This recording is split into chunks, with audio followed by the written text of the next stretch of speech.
when people think that somehow we're vulnerable, remember that those people in the Kremlin also know, and this may be an inconvenient fact, and I don't like it either, but the fact is, we have an independent nuclear deterrent. We have a submarine always under the North Atlantic, 24 hours a day, 365 days of the year. If the Prime Minister gave the order, whether he's in Washington or in London or in Workington or in Doncaster or in Stirling, if he gave the order, then that submarine would fire its missiles 55 minutes after he gives the order, and Moscow will be destroyed, full stop, no question. That's the technical reality. Now, you can argue about whether that's a good or a bad thing, but that is where we are. That is the situation. So those on TV in Russia who make lots of blood-curdling threats about nuclear use against Britain need to think about the fact that we do have an independent nuclear deterrent. Like it or not, it's there. What is your take on where things are right now? Do you think that there will be an agreement between Starmer and Biden today? And what will the reaction be from Russia? Yeah, well, I think we've already seen the reaction from Russia. It's a sort of a preemptive reaction. So, as usual, Putin, absolutely on cue, comes up with sort of blood-curdling implications, and nobody's taking that terribly seriously. And the Prime Minister was very quick to jump in and said, "We just totally rejected. You're the problem here, not the rest of us," is what he was saying. I think there will be an agreement today, but we won't hear about it for a little while because I think it would suit the White House to leave it a few days. They don't want to sort of make any big announcement in case it looks as if the British Prime Minister has gone to the White House and persuaded Biden of something he didn't really want to do.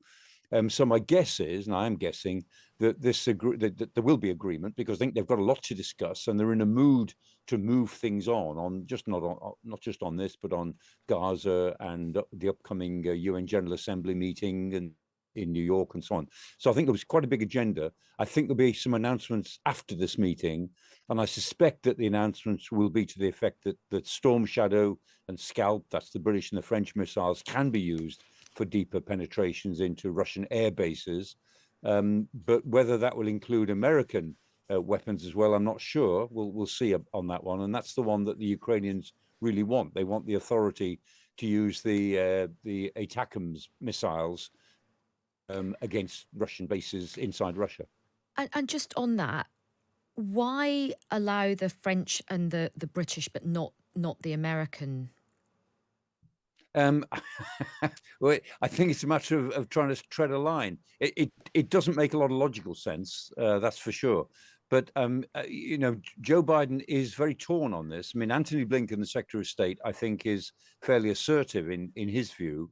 But Jake Sullivan, the National Security Advisor, is extremely cautious, it seems, and is always worried about the escalatory issues. The problem is that it's the Russians who've now escalated. They've taken this delivery of 200 Fatah 360 missiles, called the Fatah 360 from Iran, which is a bit of a game changer on the ground, at least in the immediate next couple of months. And I think the United States is now in a mood to say we can't just sit back and allow this to happen. We've got to do something.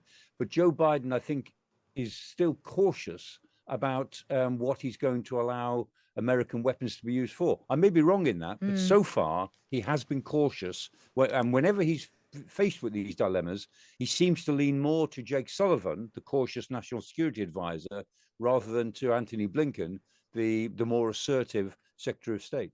That's so interesting, just in terms of the sort of pressures and the tensions on the American side. I mean, many people listening may think, I'm quite worried about this. If Putin has said that, he will retaliate against the British or the French, many people might be thinking, well, hang on a minute, are we fools to sign up to this? If the Americans say, yeah, on you go, we'll happily sign off you and France putting in your weapons, but we'll just hang back for the time being.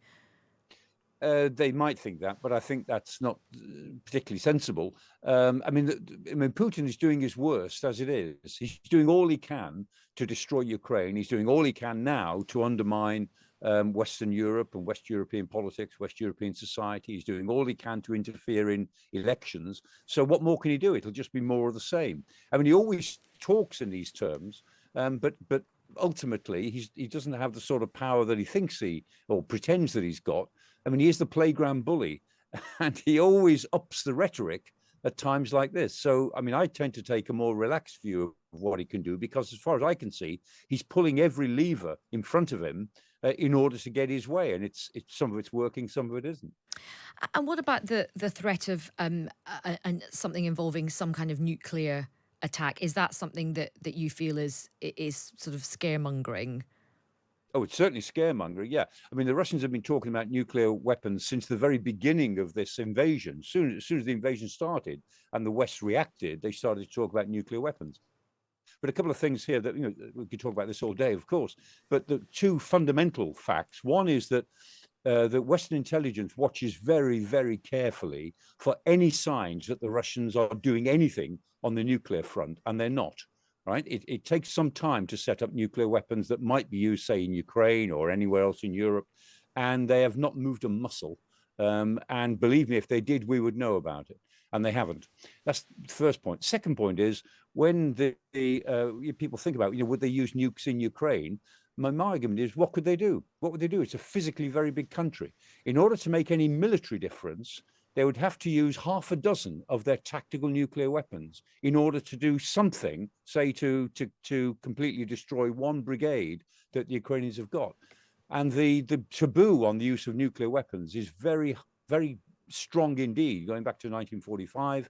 Is Putin really going to break that taboo? Is he really going to undermine the support he's getting from China, even from India, from other countries, for the sake of something that wouldn't make any difference on the battlefield?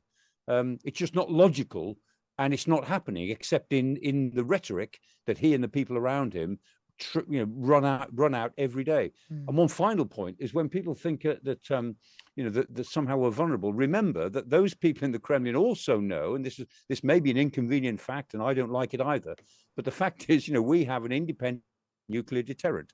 We have a submarine always under the North Atlantic, 24 hours a day, 365 days of the year.